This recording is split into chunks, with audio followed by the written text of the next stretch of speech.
सर्वांना नमस्कार। माझ्यासमोर छत्रपती शिवाजी महाराजांचा अश्वारूढ पुतळा आहे, परंतु या भागाला छत्रपती शिवाजी महाराज फक्त घोड्यावर बसलेले माहीत आहेत, परंतु आम्ही कोकणचे आगरी, कोळी, माळी, भंडारी हे समुद्रामध्ये छत्रपती शिवाजी महाराज हे बोटीतून जहाजातून जगाशी लढत होते।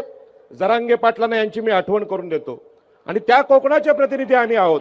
छत्रपती शिवाजी महाराज हे रयतेचे राजे आहेत आणि म्हणून आजच्या या सभेमध्ये सर्व महापुरुषांना वंदन करताना ओबीसीचे नेते आदरणीय छगनरावजी भुजबळ यांना मी धन्यवाद देतो की ओबीसीचा मागासवर्गीयांचा सुद्धा एक राष्ट्रवाद आहे आणि हा आंतरराष्ट्रीय स्तरावर आता लढवला जाईल।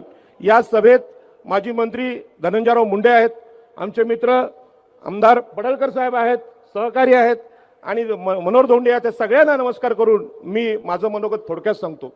भुजबळ साहेब, कोकणामधून दिबा पाटील साहेबांच्या नामकरणाचं आंदोलन पेटलेलं आहे। आपलं नेतृत्व मोठं आहे, हे नाव सरकार देत नाही, याच्याबद्दल सरकारला आपण जाब विचारावा। राहिला प्रश्न हा GR रद्द करण्याचा।